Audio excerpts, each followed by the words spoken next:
Hello, this is Professor Tom. Today I'm going to talk about why the law of attraction always works. First, we have to bring up two assumptions. The first being that there is actually spiritual energy out there in addition to electromagnetic energy. Through history, various cultures have perceived and learned to use this energy, such as the Chinese with Qigong, which just means energy work in Chinese, Qi being the energy. And in India, the people who do yoga call it prana. And there was even a German who came up with realizing this stuff works and calls it orgone or orgoni. Now,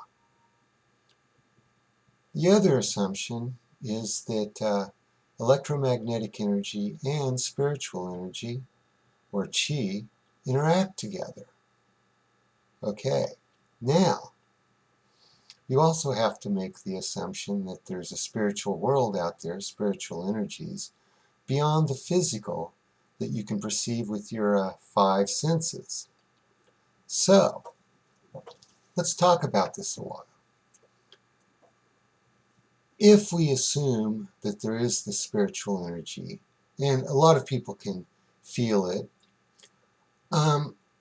we have to realize that it affects our reality. Now, the law of attraction always works. The problem is it just doesn't work the way we consciously think we want it to.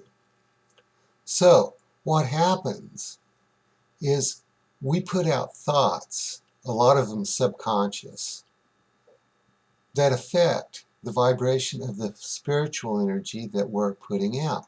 And we attract to ourselves what we expect. Someone that expects to be good at sports usually is good at sports. Someone who expects to be good at math usually is good at math. I remember I had a student once and she kept saying, "I'm no good at biology." Okay, that was a conscious thought, but I'll guarantee you she probably isn't and wasn't.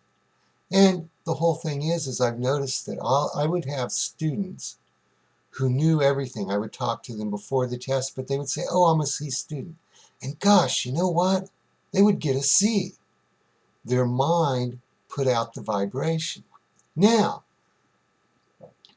our mind puts out subconscious thoughts, subconscious vibrations that we get from our very early childhood.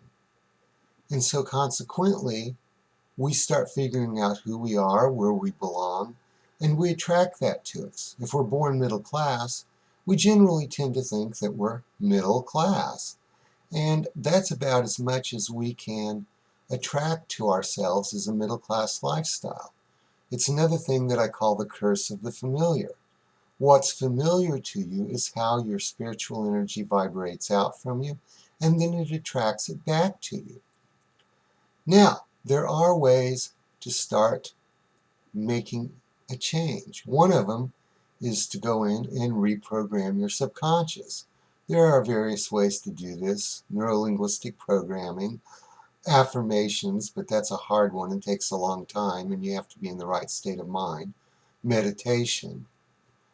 So as you do change your subconscious vibrations, it flows up and starts affecting the world around you. Sometimes people are lucky because they think they're lucky. I used to know a guy who always thought that he would get a parking space right by the door when we went to the store. He really believed it, and we did. Amazingly, there was always an open parking space. We're like that. But generally what happens is people attract to them what they expect.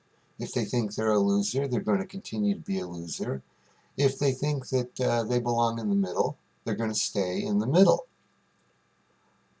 Now, this is just the point. The law of attraction always works. Now, what you need to do is you need to consider what kind of programming you've gotten from your life, what you feel familiar with, and being willing to step beyond the bounds of your social and psychological strictures. And then you can make the law of attraction, which always works, work better for you. Thank you.